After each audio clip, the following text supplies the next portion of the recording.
Sampurasun. Hari ini kita belajar lagi, belajar tentang kesundaan ya. Belajar bagaimana beradabnya orang Sunda pada zaman dahulu kala ya. Ada sebuah ajaran Sunda ya, ajaran Sunda atau yang lebih dikenal zaman ini yang disebut dengan Sundayana. Ya, Sundayana ini adalah ajaran kemataharian. Itu banyak di sekitar wilayah Jawa Barat gitu ya. Sundayana ini adalah cikal bakal dari tentang cara hidup sebagai manusia yang beradab sampai puncaknya kemanusiaan yang paling tinggi, yaitu adiluhung. Sundayana ini pula sebagai yang mengawali ya, sistem pemerintahan yang ada di kerajaan dengan polanya adalah keratuan ya. Keratuan ini atau disebut sekarang ini kerajaan gitu ya. Ini yang pertama di dunia. Nah, sistem ini dengan pola resi, rama, ratu, dan hyang. Ajaran Sunda ini diajarkan secara turun-temurun oleh nenek moyang kita dan disebarkan ke seluruh penjuru dunia oleh guru agung atau yang lebih kita kenal adalah guru hyang atau Batara Guru gitu ya.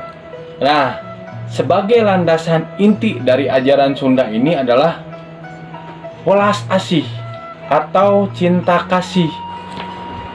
Dan landasan welas asih ini menjadikan seseorang layak disebut manusia. Artinya, ketika seseorang tidak mempunyai rasa welas asih, maka orang tersebut tidak layak disebut dengan manusia.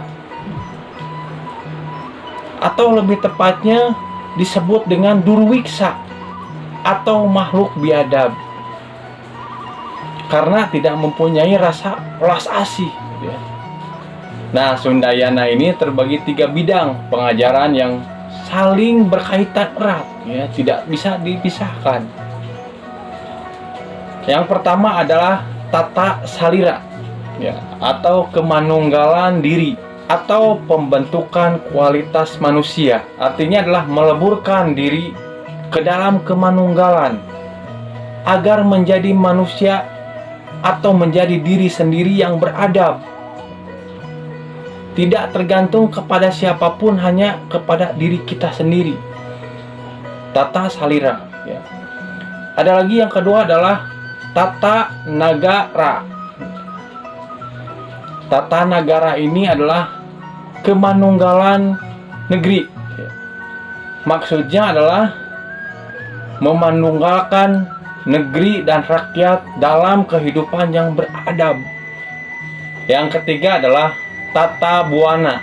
Tata buana ini adalah kemanunggalan bumi gitu ya. Artinya adalah kebijakan kesemestaan yang memanunggalkan bumi dan semesta agar tercipta kedamaian di buana atau di bumi ini gitu.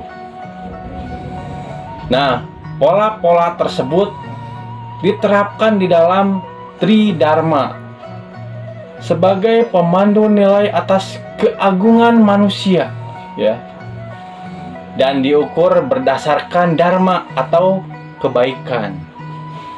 Yang pertama adalah dharma bakti.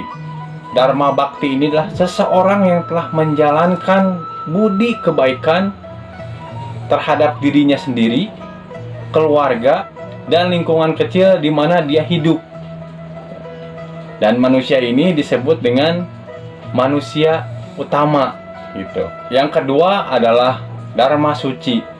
Dharma suci ini adalah seseorang yang telah menjalankan budi kebaikan terhadap negara dan bangsa.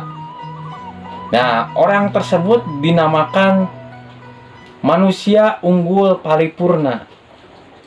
Yang ketiga adalah dharma agung. Dharma agung ini adalah seseorang yang telah menjalankan budi kebaikan kepada pri kehidupan. Segala kebaikan yang dia berikan tidak mengenal batas waktu gitu ya. Dia rela berkorban tanpa pamrih. Dia memberi tanpa ingin menerima. Jadi kebaikannya tidak dibatasi ruang dan waktu gitu ya. Nah, inilah orang seperti ini yang disebut dengan adiluhung, ya, keberadaban yang sudah tingkat tinggi. Pembentukan Tridharma Sunda ini dilakukan juga bertahap yang berbeda gitu ya. Setiap tahapan ini ada tingkatannya. Jadi ada tingkat-tingkatannya lah, seperti itu gitu. Yang pertama adalah Dharma Rasa. Dharma Rasa inilah mendidik diri kita agar memahami rasa di segala hal gitu ya. Dan ada ungkapan yang seperti ini, ngarasa jeung rumasa, yaitu menyadari dan memahami di dalam diri kita, rasa kita, hingga terciptanya rasa menghormati, menghargai kepada setiap manusia, mampu merasakan apa yang orang lain rasakan. Dan orang yang seperti ini disebut dengan dewasa. Yang kedua adalah Dharma Raga. Dharma Raga ini adalah mendidik diri kita bukti nyata sehingga kita diterima oleh orang lain, diterima oleh masyarakat dengan senang hati. Atau ada istilahnya ngaraga ngawaruga gitu ya. Atau menjelma dan menghadirkan.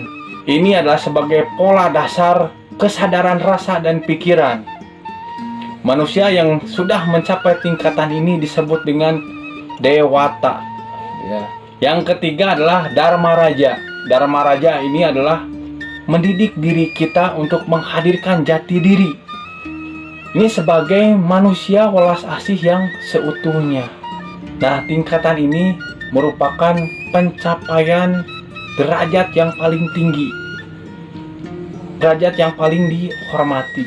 Sundayana adalah sumbangan revolusi terbesar umat manusia, bahkan seluruh dunia, terutama di wilayah Asia, Afrika, Amerika, Eropa, bahkan di Australia.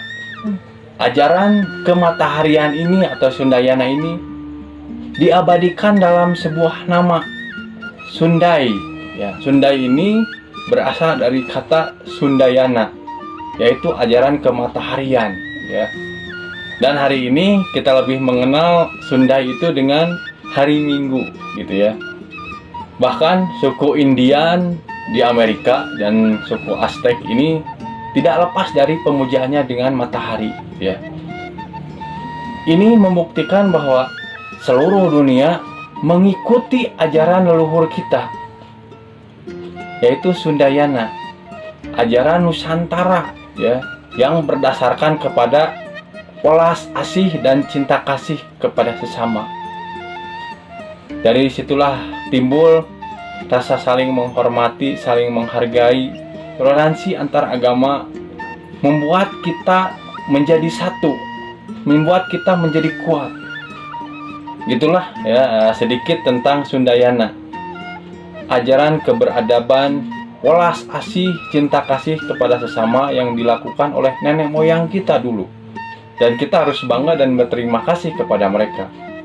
Agar manusia terus memberikan yang terbaik untuk kehidupannya. Di lain kali kita akan belajar lagi sejarah gitu ya. Walaupun cuma simpel, tapi mudah-mudahan ini bisa memberikan atau mengingatkan kita bahwa banyak kebudayaan yang tidak kita ketahui gitu ya. Itulah